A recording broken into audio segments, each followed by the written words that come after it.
These two teams played in week 4. The 49ers came out on top. I'm kind of leaning towards that again now with McCaffrey having another week at practice with the team. Tank, how do you think that Christian McCaffrey fits into the 49ers? And do they take advantage of the Rams here? It's basically a pick 'em game, but Matt Stafford, I just can't trust him with his 8 interceptions so far on the season. Very true. Like you said, the Rams are coming off a bye. The 49ers are coming off a beatdown, but they played a really good team in the Kansas City Chiefs, one of the better teams in the league. I mean, we saw that they were right there with the Buffalo Bills, who everyone's probably choosing as the best team in the NFL right now. That being said, like the 49ers have gotten healthier. They had Trent Williams actually playing last week. They have Nick Bosa playing last week. Those guys are going to be a week healthier. Now they also have Christian McCaffrey. They're going to have him for a full week. Like McCaffrey, Stanford guy, he's a really smart guy. I believe he's going to be able to play more snaps, not only like uh, game plays and stuff like that. They'll probably have him out there more so in first, second, and third down versus like some red zone packages, some third down. I think he didn't Mm-hmm. play really that much on third down. I believe that's what it was last week. So he'll be in on some third down situations, probably some 2 minute things like that. So more integrated into the game plan. And so that being said, the 49ers are still looking like that team that dominated the Rams to me. And even though the Rams are coming off a bye, I believe they're still broken. I mean, we need to see how the injury report comes out, but that offensive line Mm-hmm. may still be a mess. I'm not sure if a bye week is going to fix Matthew Stafford throwing the ball to the wrong team. I think Van Jefferson is working his way back. I'm not sure if he's going to be back this week, but if they have another weapon on the outside, that could potentially help the passing game. They still need to Mm-hmm. figure out the situation with the running back with Cam Akers. Not sure if he's going to get traded or anything like that. I mean, their running backs that they have on the roster are still good, and they should still be able to kind of handle the load. I'm not worried about what the running game will look like without Cam Akers, and I don't think that his situation would impact the locker room too much. That defense still has Jalen Ramsey, still has Aaron Donald. Yet at the same time, those guys have looked good in spurts, but at the same time, that defense as a whole just hasn't looked like the dominant defense that Mm-hmm. we're accustomed to seeing. So you just kind of talk through all these different scenarios, what the Niners have, what they're getting back, where they are right now, what the Rams have, what they're looking like coming out of the bye. I still feel better about the San Francisco 49ers just clearly being the better team than the Los Angeles Yeah. Rams. So from that standpoint, um, you get the Niners at what, minus 1.5? Is it still Mm-hmm. there? Yeah, basically almost a Yeah. pick 'em. Almost it's getting pushed down a little bit.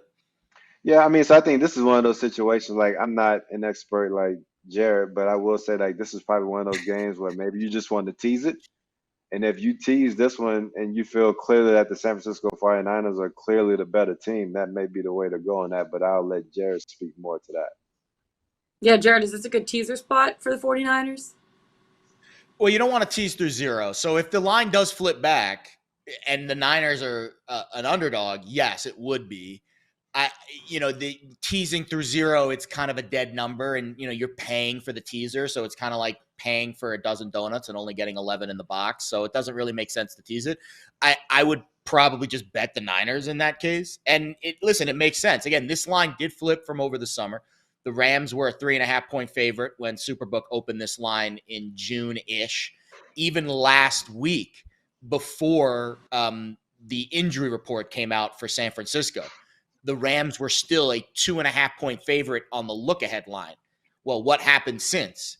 The Niners got their butts kicked. The Rams sat around and did nothing, yet the line moved towards San Francisco.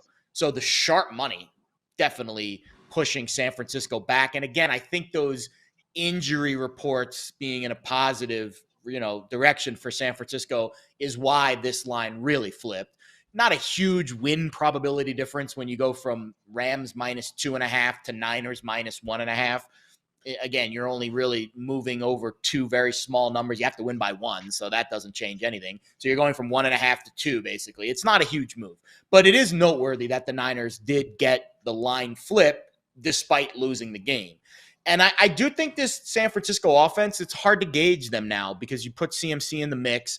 There's going to be more variance. The priors don't really matter as much, how much they ran and Pat. We'll see how much it changes. Jimmy G's numbers have been okay this year. Nothing to write home about. They've been okay. Trent Williams got through the game okay. played on all 78 snaps, graded out well. That's a positive. On the defensive side, Nick Bosa played about 2/3 of the snaps on Sunday. That game got out of hand late, so you don't want to look too much into that, but graded out okay. Week healthier for San Francisco. That is a huge positive.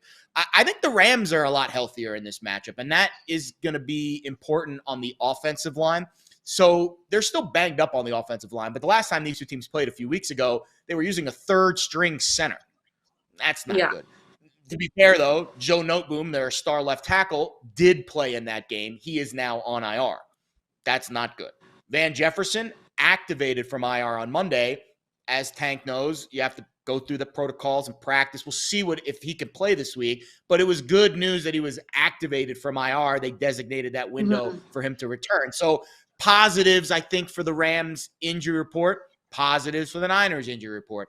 I think the Rams win this. I think the Niners win this game. I do think they're the better team. I think they're playing better right now. And I don't trust Matthew Stafford, frankly. If you were going to ask me which quarterback I trust more in the current moment, Matthew Stafford or Jimmy Garoppolo, I think I trust Jimmy G a little bit more. And I think I like Jimmy G with Christian McCaffrey in the backfield. It's crazy to say that because Stafford just won the Super Bowl. But I trust Jimmy G a little more in this offense right now than I trust Stafford. So not a huge bet for me, but I think I'll get to the window on the Niners this week in some capacity, maybe in the futures market. That's really the better bet this week. The Niners are still plus money to win the NFC West. If they win this week, I know Seattle's in first place, Arizona, these are the two teams that are really going to compete for that division at the end of the day. If the Niners win this week, they'll have a tiebreaker and, of course, a game up in the standings. I think the Niners do win this game. That's how I would play it. I'd go bet the Niners to win the NFC West this week in anticipation that they win this game on Sunday.